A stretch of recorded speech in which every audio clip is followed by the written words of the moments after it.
Good morning to all the students. In yesterday's session, we have discussed the concept of templates. We have started with the function overloading and discussed the disadvantages of the function overloading we have and how we are going to overcome those disadvantages of the function overloading with the help of generic programming. Right. So, can anybody tell me what is the disadvantage we have with the function overloading? Redundancy, sir.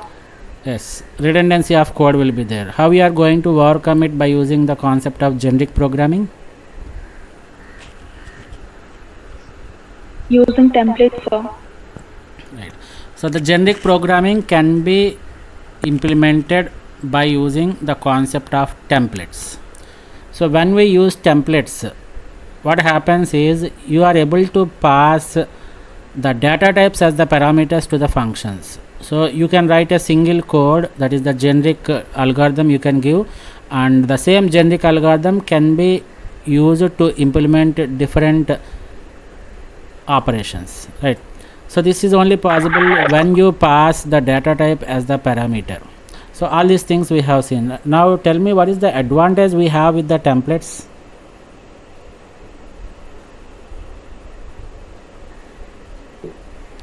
Reusability of code, sir. Reusability of code, right? So the primary advantage we get from the templates is the reusability of the code, right?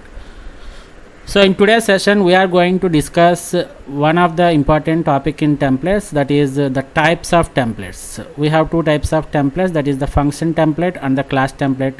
I think we have gone through the function template in yesterday's class, right? But again we will go and revise those topics of the function templates, and then we will go into the concept of class templates. We can actually make a class template also, right? We'll discuss these types of templates, and after that we are going to discuss the overloading concept with respect to the template functions, right? So we'll be discussing whether we can overload the template function or not. If it is possible to overload the template function, yes, what is that you are going to do, how you are going to overload it, all these things will be discussing, right? So this is our agenda for today's session, and let us start our discussion for the types of templates. As I told that we have two types of templates.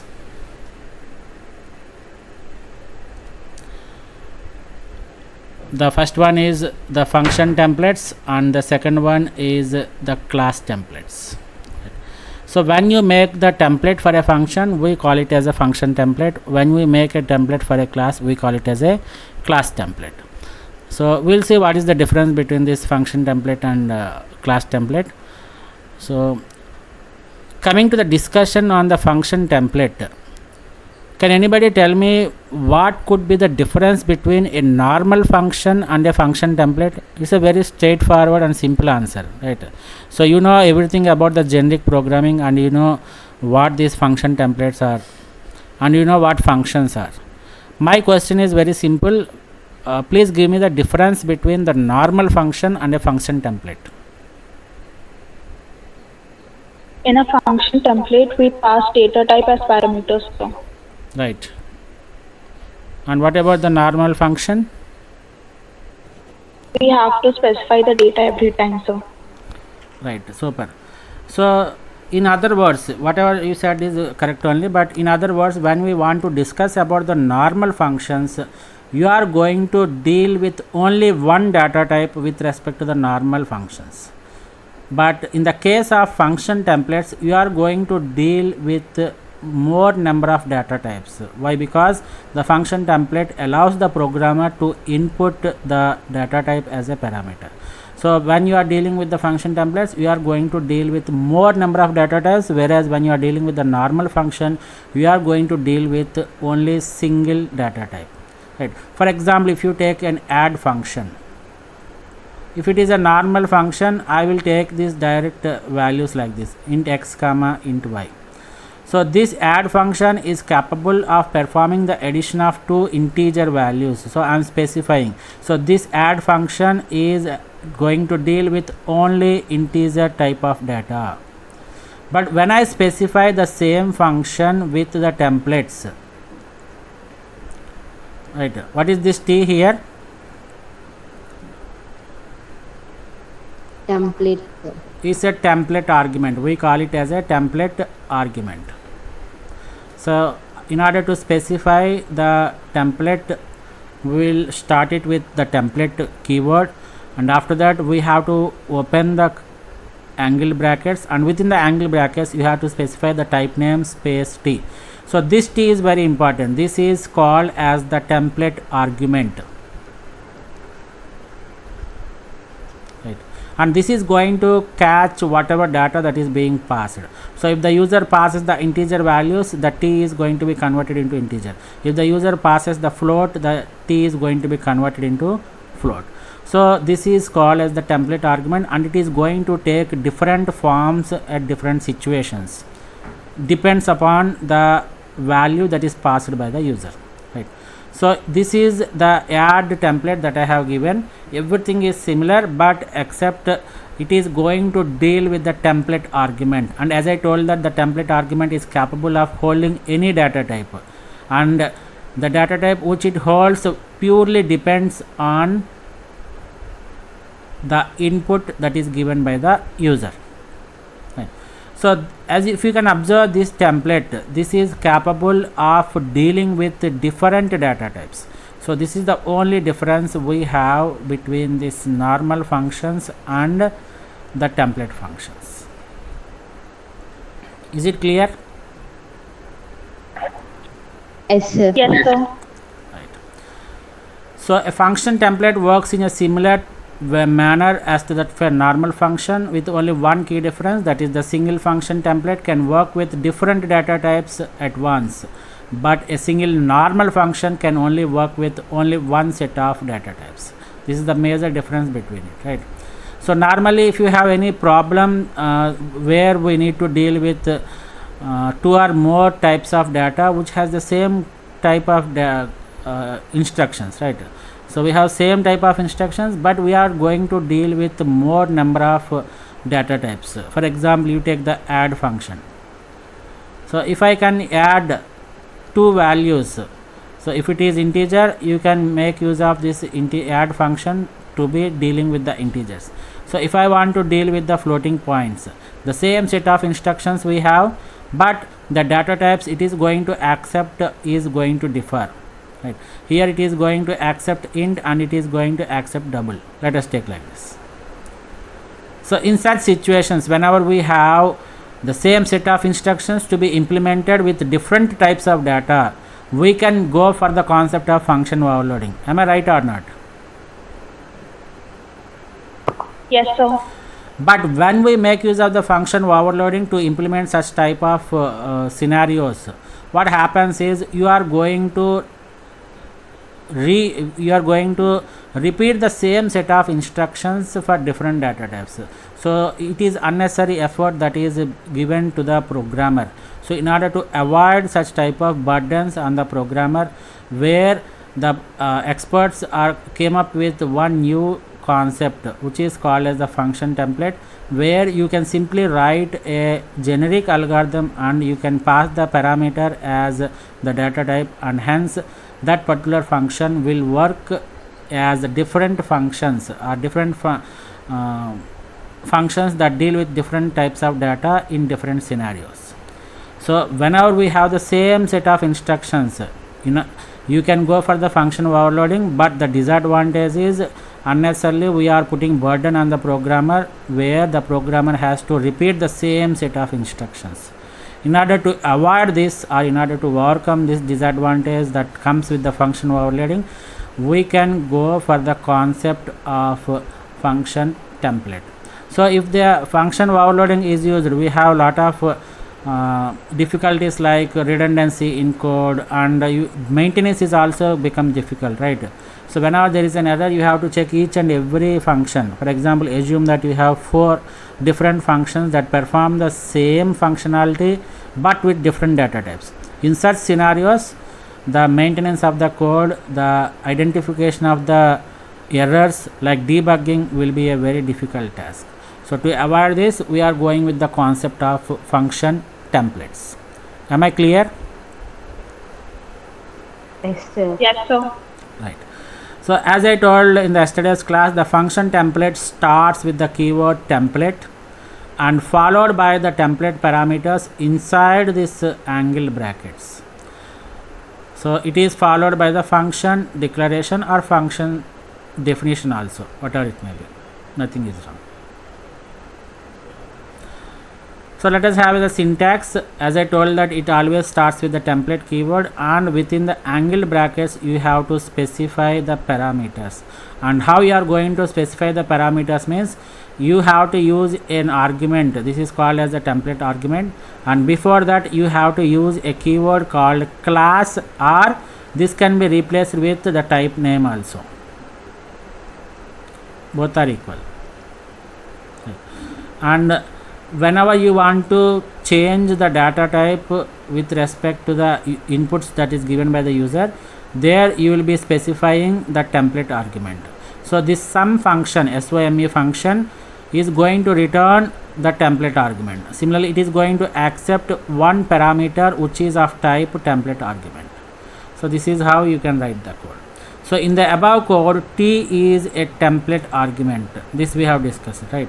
That accepts different data types like integer, float, double, character, and whatever the user wants to pass as a argument, that can be passed, and that is caught by the template argument, right? And the class is a keyword. Here we have this class, it is a keyword, and you can also use the keyword called type name instead of class in the above example.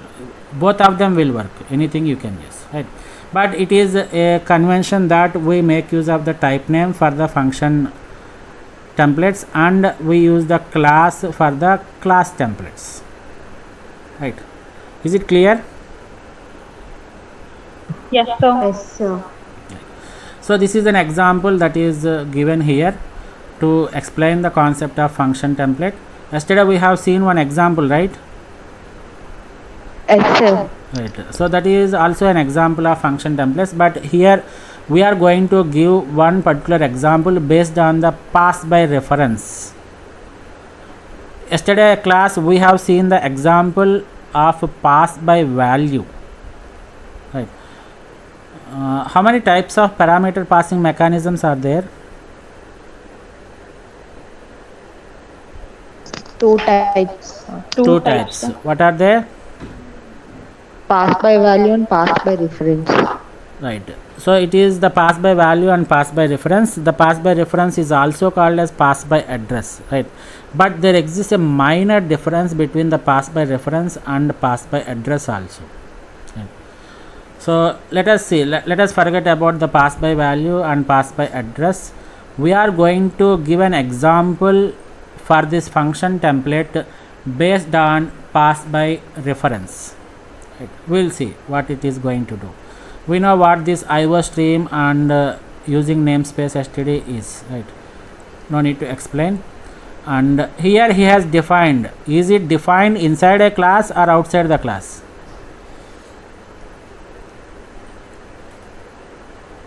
Is there any class concept here? No, sir. No, sir. Right. So we are not going to create any object, and we are not going to use those objects to access the functions. Our simple task is we define a function template and we make use of the template function template within the main function. That's it. So let us see how this template function is defined. As we know that the template function always starts with the template keyword, and after that we have the arguments that is specified inside the angle brackets. Therefore T is called the template argument and the type name is also the keyword.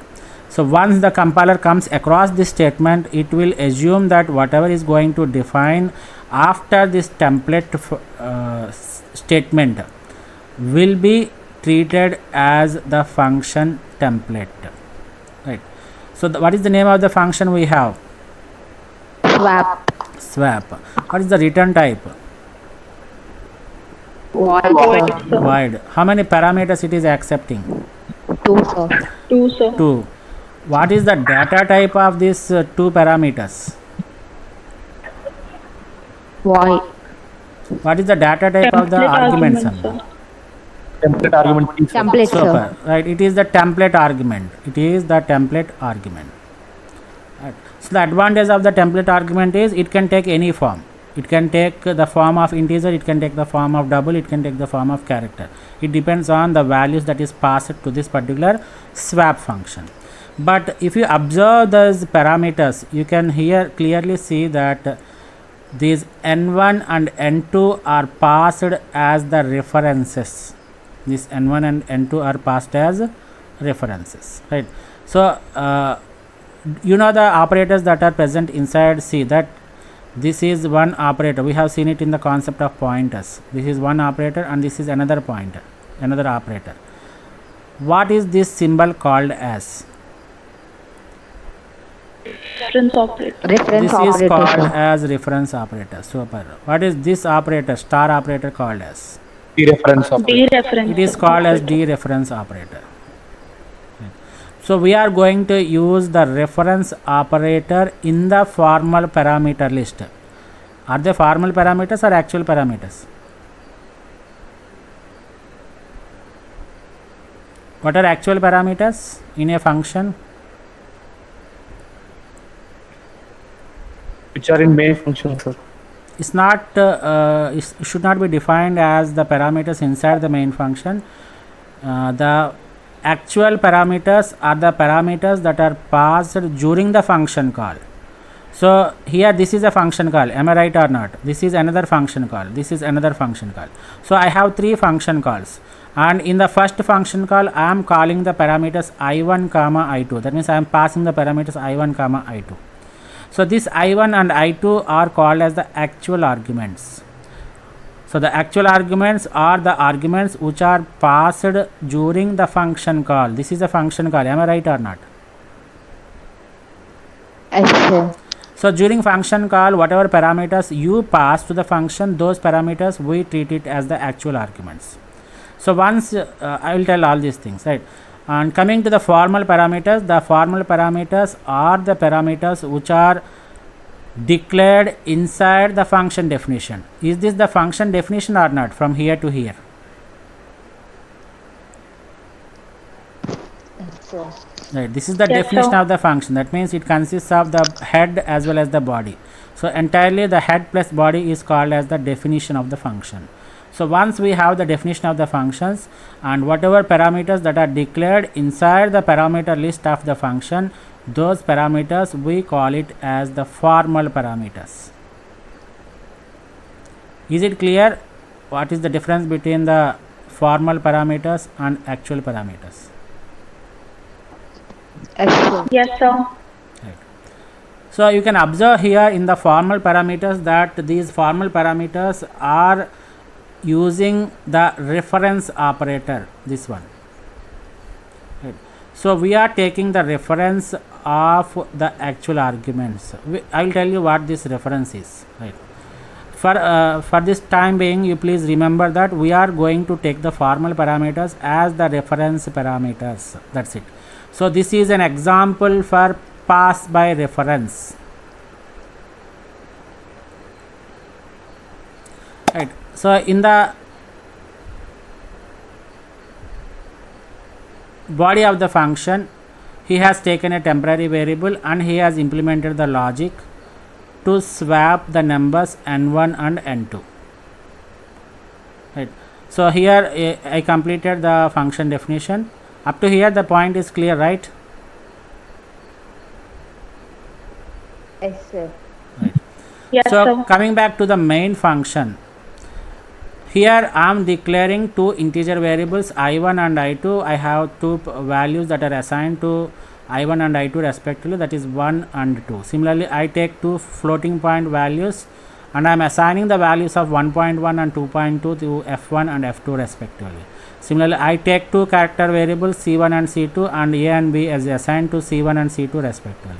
So before passing data to the function template, I just want to print the values. So what is the value of I1? It is printed, it is 1, and I2 it is 2. What happens to F1? 1.1 and 1.1 and 2.2, F2 sir. is 2.2, and here it is A and it is B.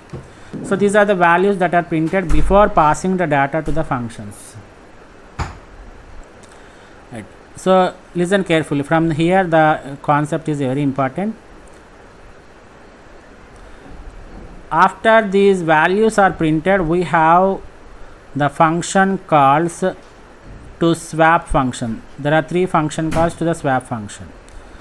Let us go with the first function call, swap of I1 comma I2. So what is this I1 and I2? What type of data it is? Integer, sir. Integer, sir. Therefore the swap function will be invoked and the control will jump from this place to the function definition. That means the control will jump from the function call to the function definition, and whatever values we have for this I1 and I2, they are passed. Right. Listen carefully. So when I declare this I1 and I2, what happens during declaration in the programming languages, especially in C and C++? What is the action that the compiler is going to perform at the time of declaration?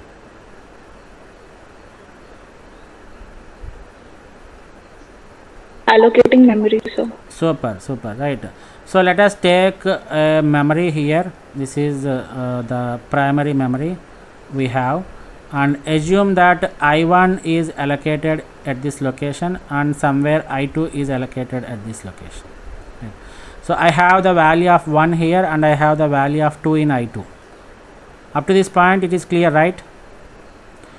Let us assume that I1 is located at 100 base address and I2 is located at 200 base address.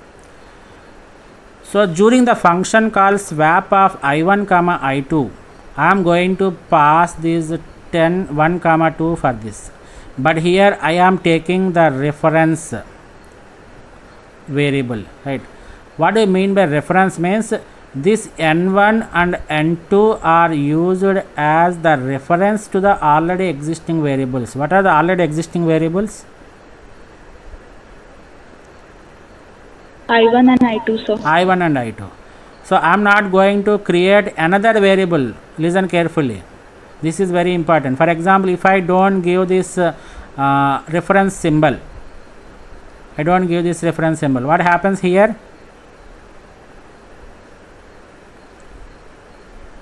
So this is called as pass by value. So this 1 comma 2 are passed, but at the formal parameter point we have declared two variables, that is n1 and n2 of type template t, right? So this is a declaration, am I right or not? So this t is automatically converted into int. So int n1 comma int n2, is it a declaration or not? Yes, sir. Yes, sir. So what happens during the declaration?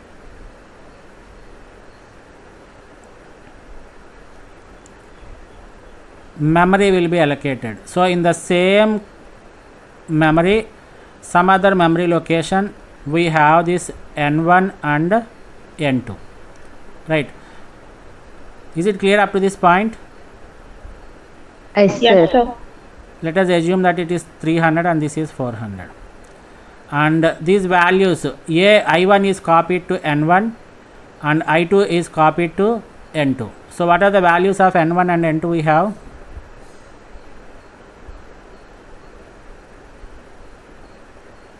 One and two, sir. 1 and 2. Super, right? So again we have created another variable. So what happens to this t?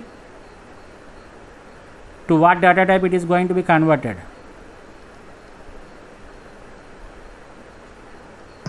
Int, Float, sir. sir. Int. Why? Because I1 and I2 are the integer variables and I am passing them. Therefore the template argument will be taking the form of int.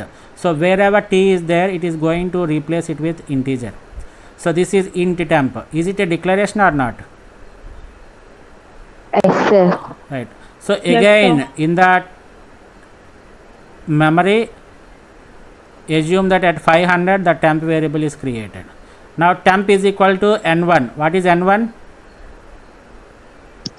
One, Shall I sir. draw One. the bigger diagram? Yes, sir. 1 minute. Okay, sir. let us see this concept with pass by reference, pass by value, and then we will see what happens in the pass by reference. So this is the entire memory locations I have. Initially when I execute the program, the main function will be executed. Therefore assume that at 100 I1 is created and at 200 I2 is created. What are the values of I1 and I2 respectively? It is 1 and 2. So once you pass this I1 and I2, 1 and 2 are passed, and here the template argument is converted to which data type? Integer, sir. Integer, right? So here we have int n1 comma int n2. They are also the declarations, right? Therefore assume that n1 is created here and n2 is created here. Assume that the base address is 300 and it is 400, and the value of I1 is copied to n1. Am I right or not? Yes, sir. And similarly I2 value is copied to n2. Therefore I have 1 and 2 respectively in the n1 and n2 variables. Now when I enter into the body of the swap function, I have a declaration for the variable, temporary variable, that is t of temp. As I know that t is already converted into integer, therefore it is equal to int temp. Therefore this is a declaration statement. So I have the memory location. Assume that it is 500 temp. So go to the next statement. Temp is equal to n1. What happens to temp value? What is the value that is stored in here? 1, sir. So n1 is 1, therefore temp is going to store 1. n1 is equal to n2. What happens to n1? It is converted into 2. 2. Am I right or not? Yes, sir. Similarly n2 is equal to temp. Therefore this 2 is being overwritten with 1. 1. So once you complete all the instructions in the function definition, and the control will be returned back from this called function to the calling function, right?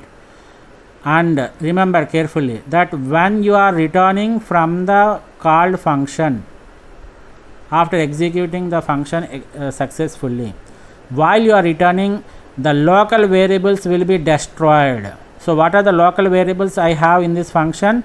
One is n1, another one is n2, and another one is temp, right? So all these three variables, temp, n1 and n2, will be destroyed. So this is lost, and this is lost, and this is lost. Is it clear? Yes, sir. Yes, sir. Yes, sir. So if you want to print the values of I1 and I2 after passing the data to the function template, what will happen here? What is the value of I1 here? 2, sir. 1. What is the value of I1? Do you 1, make any sir. changes in I1? No changes, sir. No. Do you have any changes in I2? No, you are not going to change this I1 and I2. Whatever modifications you have done for n1, n2 and temp only. But once you are coming out of the scope of this function, these local variables are destroyed. The life is over. So they are destroyed. So whatever values that are present inside this I1 and I2, they will be displayed. So I1 is having 1 and I2 is having 2. This is not expected, right? We want to swap the values that are present inside I1 and I2, right? Is it clear up to this point? Yes, sir. Yes, sir. Right. Now let us see what happens when we are making use of the reference. Right. Be attentive here.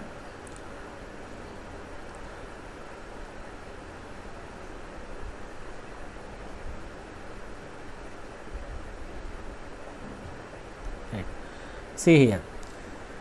So when I start the execution of the program with the main function, I have two variables I1 and I2, and I am storing the values of 1 and 2 in the I1 and I2 respectively. Right. Up to here it is clear, right? Since it is a declaration statement, memory is allocated for I1 and I2 at the base addresses 100 and 200, and I am storing 1 and 2 respectively. And come back to this particular function call swap of I1 comma I2. So this is that means I1 and I2, I am passing the values 1 and 2, right? But what is happening in this function definition is I am making use of the reference variable. Since 1 and 2 are passed, what happens to this template argument? Integer type, sir. It will be converted into int, right? So this particular declaration inside this formal parameter, it is converted into int ampersand of n1, and similarly it is converted into int ampersand of n2. Am I right or not? Yes, Yes, sir. sir. So here you are not creating the variable, that means you are not declaring the variables, you are declaring the reference variables. The reference variable means whatever locations are there. What is the location of I1? 100, What is the 100, location sir. of I2? 200, 200. 200.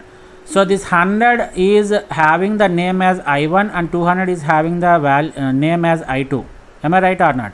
Now when I declare the reference variable, what happens is n1 is treated as reference to I1.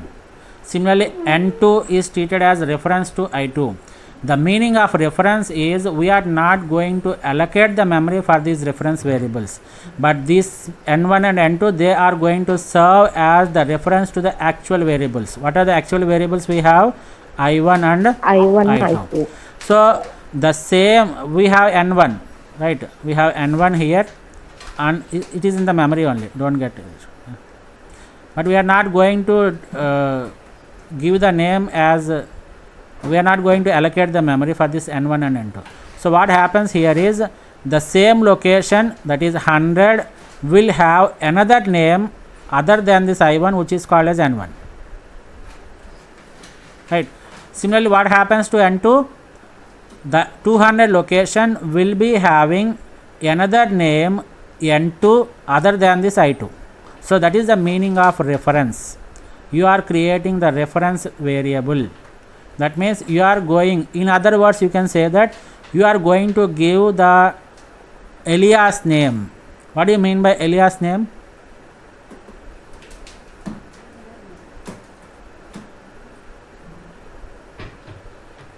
Other name, Other name, but it right? means the same. So other names, that means even we have the alias names, right? Like this variable I1 and I2 are given the alias names with by making use of this reference. So that point you should understand. Reference means you are not going to create another variable. That means you are not going to allocate the memory for those variables. You are just making those variables, this n1 and n2, to refer to the original value or to refer to the original variable. What is the original variables we have? I1 and I2, sir. I1 and I2. So I am giving the alias names to I1 as n1 and the alias name for I2 is given as n2. Now going to this definition of the swap body, right? So this becomes int temp.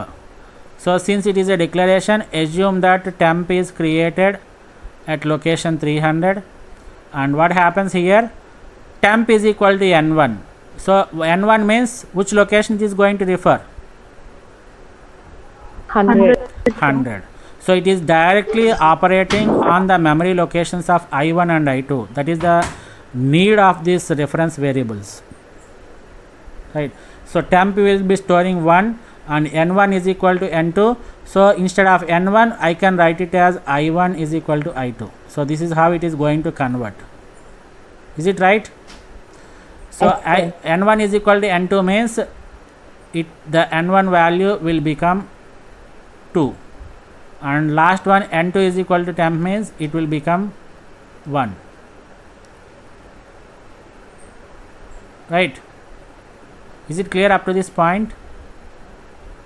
Yes, sir. So once the function definition is completed, the control will return from the function definition to the function call, right? So once it is returned, this particular temp is lost and the reference variables n1 and n2 are lost. Now if I try to print the values of I1 and I2, what is the value of I1 I have here? 2, sir. 2. What is the value of I2? 1. So am I One. making the swap function or not? Yes, sir. Right. So this is how you can implement the swap function using the reference variables. Reference variables are nothing but they are going to refer to the actual variable. They are going to give some alias name to the actual variables. So whatever modifications you perform using these reference variables, they are going to reflect on the original variables. So that is the power of the reference variables.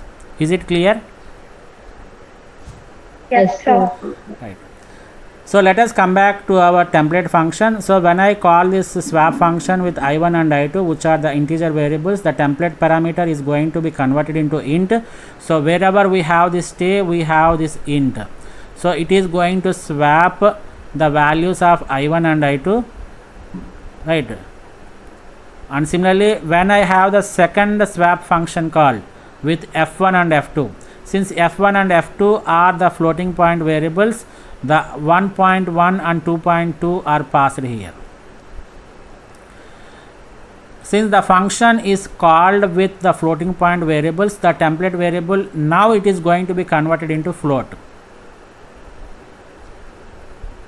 So it is going to swap this float number. Similarly, in the third function call, I have passed the values of C1 and C2, which is A comma B. So I am going to pass this A and B. Since you are passing the character values, the template variable, it is going to be converted into char. So it is going to swap the characters, right? So the same function we are making use of it for different data types. That is, first time I am converting into integer, second time I am converting into float, and the third time I am converting into characters. How many function definitions I have? One, sir. Only one.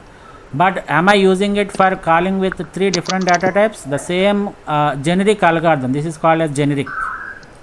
So the generic is used to implement different implementations with respect to integers, floats, and characters. So this is how the function template is used. Is it clear up to this point? Yes, sir. Yes, sir. Right. So now we are going to jump into another concept which is called as the class template.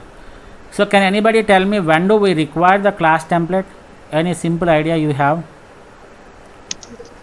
In class members, sir, when we declare function in class.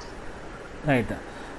Super. Right. When we are making use of the function templates, we are saying that we are going to create a generic algorithm for the function, and we are making use of it for different implementations with respect to different data types we are passing.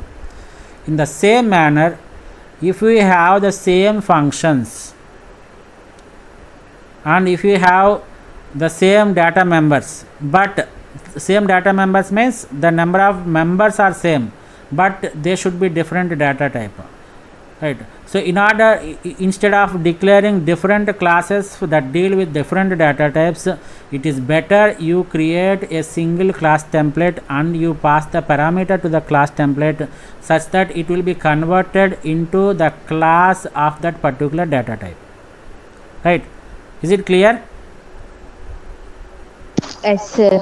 So the concept of Yes, class sir. template comes into existence whenever the programmer is trying to program things in such a way that he wants to reduce the redundancy. He wants to write a generic class and he wants to make that generic class to be applied to different data types, right? In such case, it is better you go for the concept of class templates. So let us go with this class templates introduction part. So like function templates, we can also create the class templates for generic class operations, right? And sometimes we need class implementation that is same for all the classes, right? You have a situation where you need to implement lot of classes, but you have observed clearly that those classes are going to deal with same number of data members and same set of instructions are there for the member functions, right? In such case, instead of creating n number of classes to deal with n number of data types, you better go for the class template where you create a generic class and you can convert those generic class into specific classes with respect to the data types, right? And the third one is we need to create different classes for each data type. So if there is a situation where you have different classes to be implemented with different data types, you have to create different classes for each and every data type, or you create different member variables and functions within a single class. Am I right or not? For example, I have class demo. Assume that I have integer a and I have functions like f1, f2.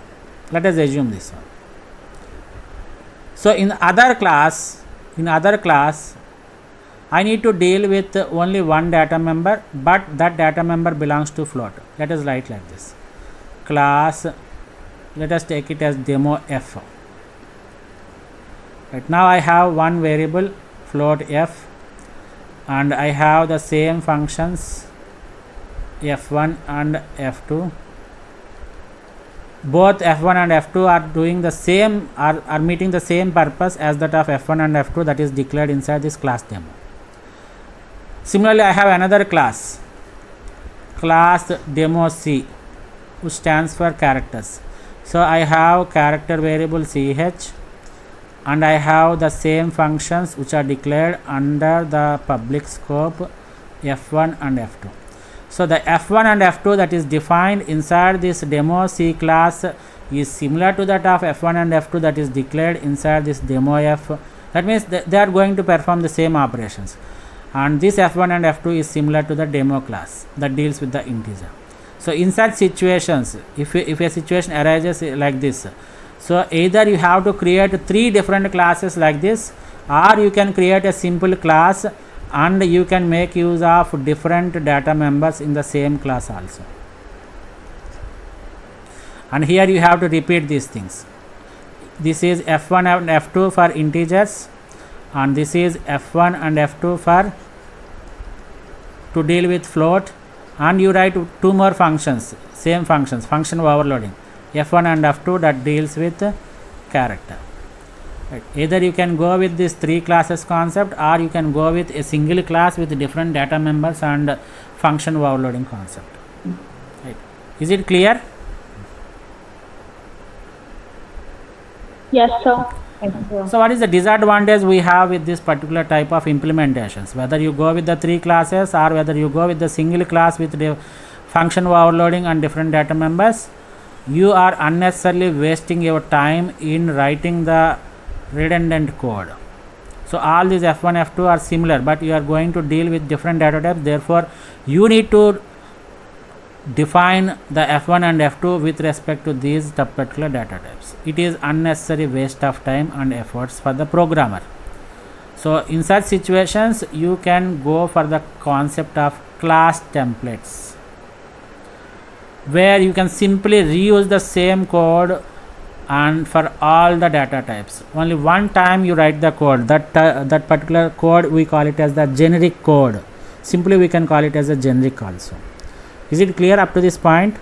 We have seen why these class templates are used. Is it clear? Shall I move? Yes, sir.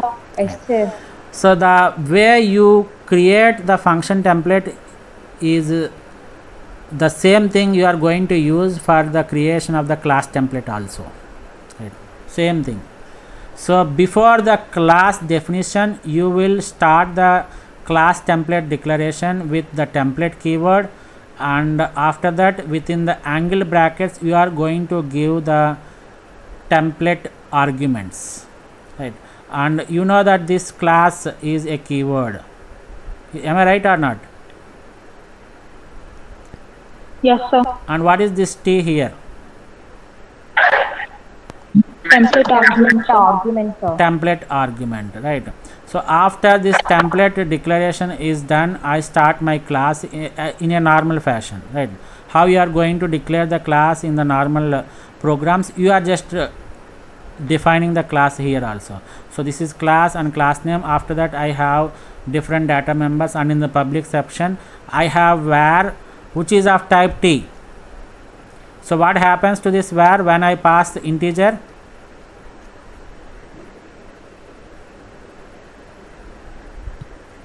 into integer type, sir. So the template argument will be converted into integer, therefore var will be treated as an integer variable. Similarly, the return type of sum operation function is t. So when I pass integer, what happens to this one? It is treated as the return type of sum operation is integer. Similarly, it is accepting one argument with the template argument, and when I pass it as integer, it is going to be converted into int. So wherever you have this template argument, they are automatically converted into the corresponding data type where you are passing. Is it clear? So t is the template argument, which is a placeholder for the data type we are using, and inside the class body a member variable var and a member function sum operation are both of type t. So when you pass integer, it is going to be converted into int. When you pass float, it is going to convert into float. This is what happens in the class template. Is it clear? Yes, sir. Right. So how do you pass the integer parameter to the class? For example, if it is a template function like this, template of type name t f1 t var, let us take like this. So how it is going to treat this t as integer at the time of function call? Am I right or not? So you just call the function with 10. So this 10, the compiler will convert this 10, it will treat this 10 as the integer, therefore the template argument is automatically converted into int. So the conversion of the template arguments into the respective data types is done at the time of function call. We are clear about this concept. But when we come to the concept of class template, when this template argument is going to be converted into int, there should be some inputs, right? You should tell the compiler that you treat this template argument as integer, you treat this template argument as character. So where you are going to give means it is at the time of object creation. It is at the time of object creation. So when you are creating the object, you just pass the parameter to this template argument. So what is the normal syntax for object creation? Object name Class and name, No. Class class name name object. object. space object name. Am I right or not? Yes, sir. So the syntax for creating the objects for the class templates differs in a small bit, right? So in between this class name and the object, you have to specify the corresponding data type. So class name, and after this we have to specify the int data type, and you give the object name. So by looking at this particular parameter int, the compiler, what it will do is it will treat the template argument as integer, right? So how can I make this class name as float to deal with the floating point variables? Class name, angular braces, float. So class name in the angular brackets you keep it as float, and you have to specify the object name also, Object, yes, sir. obj. So now that template argument is going to be converted into float.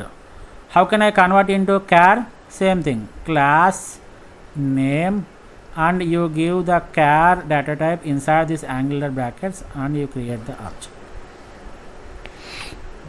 Is it clear? Yes, sir. So the generic class templates are going to be converted into the specific classes while you are creating the objects. When you create the object, it is the programmer's responsibility to tell the compiler in what way you are going to convert the class template. Whether you are going to convert the class template to a specific integer data type, integer class, or whether you are going to convert the class template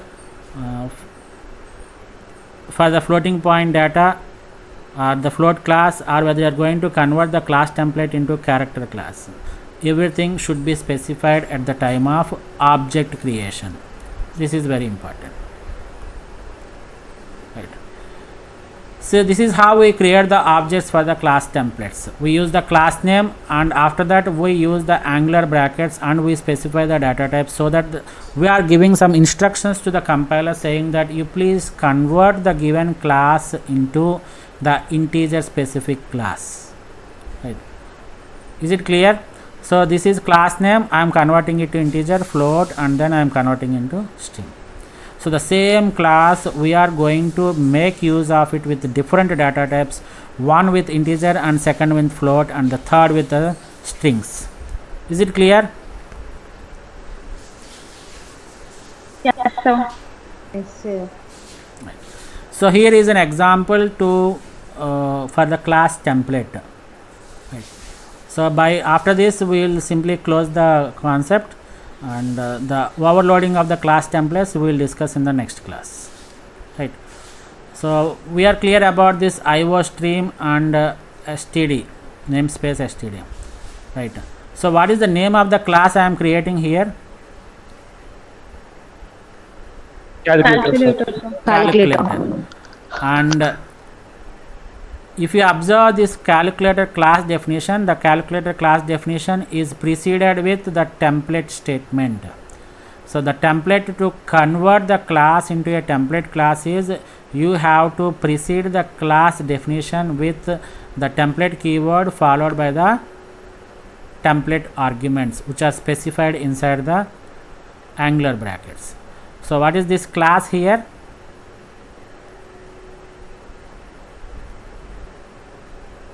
What is the class? Calculator. No, sir. Class is a This class. keyword, sir. User defined Keyword. data type, sir. Okay, this is, I am not asking about this one, Amma. This is a user Keyword, sir. keyword, right? So after Okay, this, sir, in the calculator class, I have two private data members. One is num1 and another one is num2. And what is the data type of num1 and num2?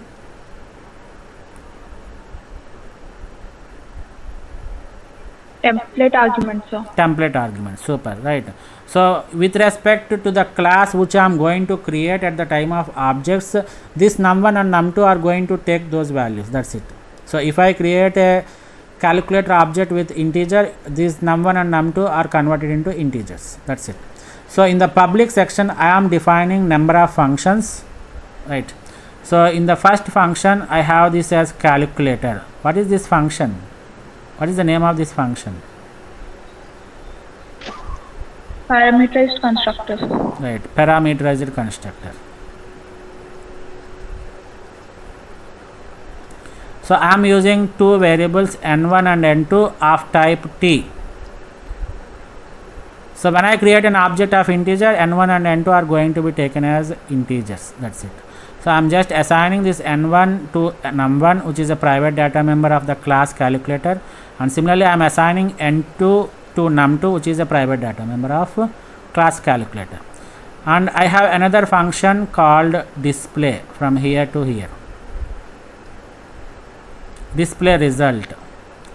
What is the return type of display result? Void, sir. Void, sir. And what is this display result is doing is it is just printing the numbers as the first statement. Whatever n1 and n2 that is passed, they will be printed, and after that it is printing addition is, and then it is calling the function add. So this is another member function. Similarly, after addition it is printing subtraction is, and it is calling another function called subtract. Similarly, it is going to display the product is, and it is going to call the multiply function, and finally it is going to print the division is, and it is going to call the divide member function. So I have four different functions: add, subtract, multiply and divide. This time I need to define it. So I take the add function. What is the return type of this add? Template argument, sir. Template argument. Similarly, the subtract, multiply and divide, everything, every function is having the return type as the template argument. So every function is a very simple function where add is going to add num1 and num2, and it is going to return the result, and subtract is going to subtract num1 minus num2, and it is going to return the result, and the multiplication of num1 and num2 is going to be returned by multiply, and num1 by num2 is returned by divide. Is it clear up to this class? Nothing we have done, sir. right? I have just added sir. this. I have added this template statement, and wherever is necessary I am just making use of this template argument. That's it here. So 1 2 3 4 5 6 7 times I have used the template argument. So now coming to the main function, which is an important function. What is this statement doing here? What is the first statement?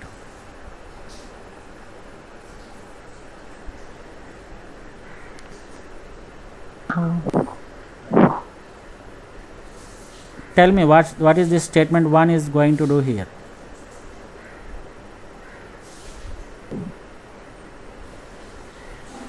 Object creation. Right, you should be very clear in specifying the answer, right? Here it is going to create the object called int calci, and since the parameters are given, it is going to invoke the parameterizer constructor. Am I right or not? Yes, sir.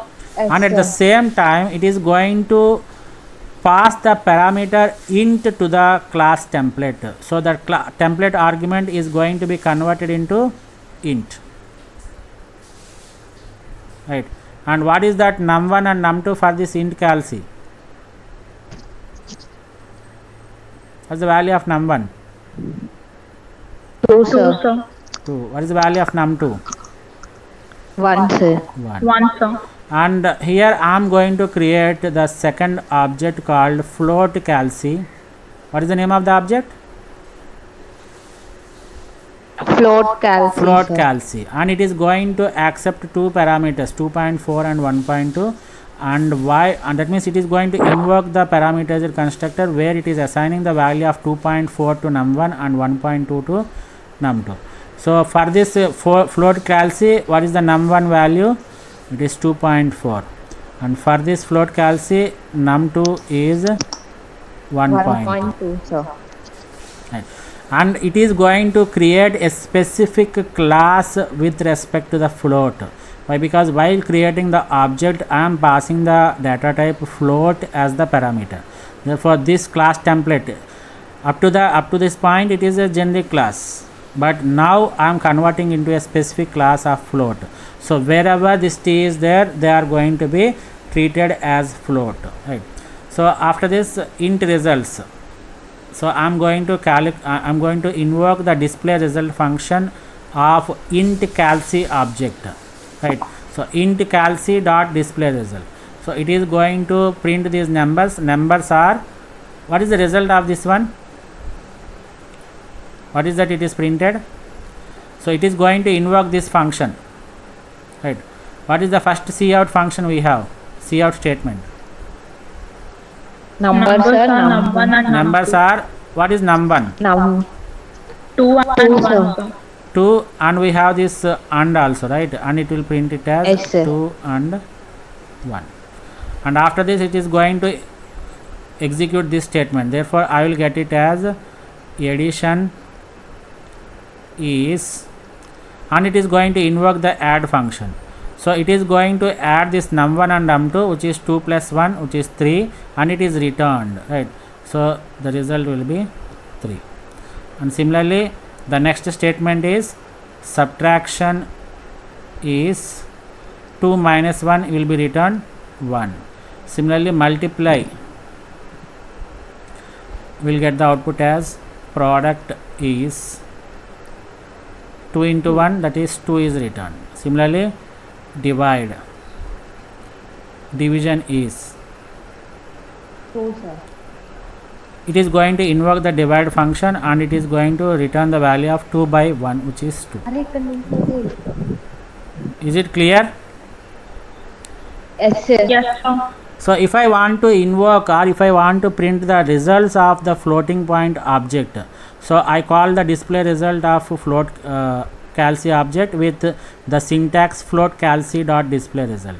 So again this function is going to be invoked with respect to float calci object, and everything will be printed like this. So numbers are it will be printed as 2.4 and 1.2. And what is the addition result we have? 3.6. What is the subtraction result we have? 1.2. What is the product result?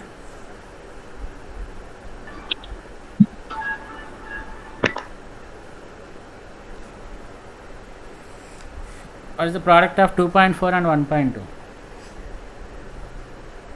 2.88. 2.88, sir. Okay. What is the division of 2.4 by 1.2? Entama 2, right? So this is how we get the output. Is it clear how we can convert, how we can write the class templates? Yes, sir. Right. Yes, sir. So this is end of today's session. Thank you one and all. In tomorrow's class, in the next session, we are going to discuss the overloading of the template functions, and then we have very simple discussion on the difference between the macros and the templates, and then we will finalize this topic, the templates topic, by discussing the bubble sort algorithm and the linked list concept, right? So this is end of today's session. Thank you all. Thank you so much. Thank you, sir.